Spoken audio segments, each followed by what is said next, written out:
बेटियां जिन्हें हम जिंदगी की हर खुशी देना चाहते हैं, मगर अपने हिसाब से, अपने टाइम फ्रेम के हिसाब से, जिन्हें हम आसमां दिखाते हैं मगर उतना ही जितना हमारी नजर के सामने हो, जिन्हें हम पूरी आजादी देते हैं मगर इसकी बाउंड्रीज हैं ये भी बताते हैं, जिन्हें हम कहते हैं कि जा बेटा जी ले अपनी जिंदगी, पर साथ ही कहते हैं उसकी सहेली को देखकर कि अच्छे घर की लड़कियां ये नहीं करती। लगाकर के सारी ही पाबंदियां उड़ने को कहते हो उनसे यहाँ, विरासत में जिनको मिली बेड़ियां उनको कहते हो तुम सब यहाँ बेटियां।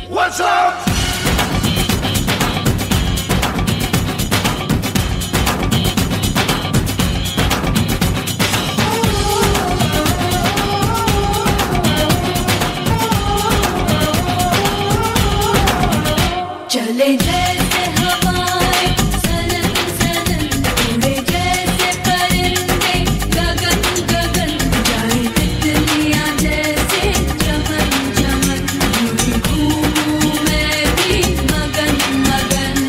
हे हे हे हे हे वो, हे वो। एक वक्त था जब यही कह के समाज औरतों को पढ़ाई के लायक नहीं समझता था। आज भी ज्यादातर लोग यही समझते हैं। और बाय द वे, आप किस बराबरी की बात कर रहे हैं सर? आपको क्या लगता है कि कुछ औरतों ने लिख पढ़ क्या लिया, उनकी और मर्दों की जिंदगी एक बराबर है? क्या जानते क्या है आप एक औरत होने के बारे में? हर कदम पे ऐसे सवाल पड़ते हैं जो एक आदमी कभी सोच भी नहीं सकता। पल्लू ज्यादा नीचे तो नहीं आ गया? लोग कैरेक्टर पे सवाल करेंगे। ज्यादा हंस तो नहीं रही? लोग गलत मतलब निकालेंगे। ऑफिस में काम कम तो नहीं कर रही? लोग औरतों की बस की बात नहीं है ये कह के प्रमोशन रुकवा देंगे। काम से घर जाके सबके लिए खाना बनाना पड़ेगा, क्योंकि भले घर में काम दोनों करें, खाना तो सिर्फ औरत ही बनाएगी। आदमी रात भर काम करे तो घर वाले कहते हैं हाय कितना काम करना पड़ता है बेचारे को। औरत रात भर काम करे, ऐसा कौन सा काम आ गया जो रात भर करना पड़ता है? इसके अलावा हमें रोज ऐसी चीजों के बारे में सोचना पड़ता है जो सिर्फ और सिर्फ एक औरत ही समझ सकती है। ब्रा का स्ट्रैप तो नहीं दिख रहा, वो जो तब से घूर रहा है कुछ उल्टा सीधा तो नहीं करेगा? सर, भीड़ में कोई भी मर्द हमें जब चाहे जहां चाहे छू सकता है, क्योंकि जब औरत पब्लिक प्लेस में होती है तो वो पब्लिक प्रॉपर्टी बन जाती है। बसेस में औरतों की सीट्स रिजर्व है, इससे मर्दों को तकलीफ है। कहते हैं बराबरी भी चाहिए और रिजर्वेशन भी। अरे जब हर महीने आपके बदन से पानी की तरह खून बहेगा, सर फटेगा और पैर फूल जाएंगे ना, तब हम औरत मर्द की बराबरी की बात करेंगे। इसलिए कृपा करके औरतों को क्या करना चाहिए और क्या नहीं, इस पे अपनी एनर्जी बर्बाद न करके औरतें क्या चाहती है उन्हें वो करने का मौका तो मिलता रहे, इसके बारे में हमें सोचना चाहिए। बराबरी तो बहुत दूर की बात है सर, फिलहाल हिस्सेदारी मिल जाए ना, वो ही बहुत है।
बचाओ बेटी पढ़ाओ का नारा देने की नौबत एक सोसाइटी में क्यों आई है, ये सवाल अपने आप से नहीं पूछेंगे आप?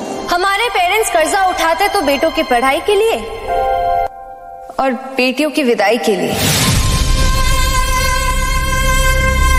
हमारी सोसाइटी में आज्ञाकारी सबसे बड़ा टाइटल है जो एक औरत को मिलता है, बहू हो या बेटी, क्योंकि उसे सिर्फ और सिर्फ एक आदमी का कहना मानना होता है। एक लड़की अपनी जिंदगी में क्या करना चाहती है, कैसे जीना चाहती है, उसके लिए उसे किसी आदमी की परमिशन लेने की जरूरत नहीं होनी चाहिए। उस दिन जेंडर इक्वालिटी होगी। मेरी पहचान मैं हूँ।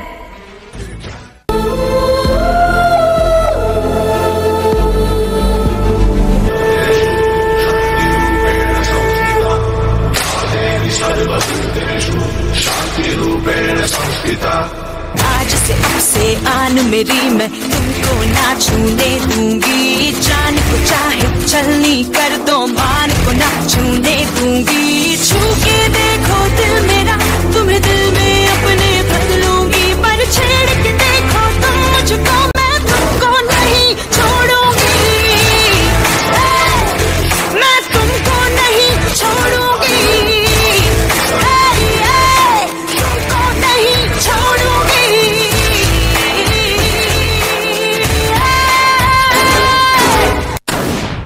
कहते हैं जब भी शहीदों का जिक्र होगा उसमें नाम भारत के वीरों का होगा।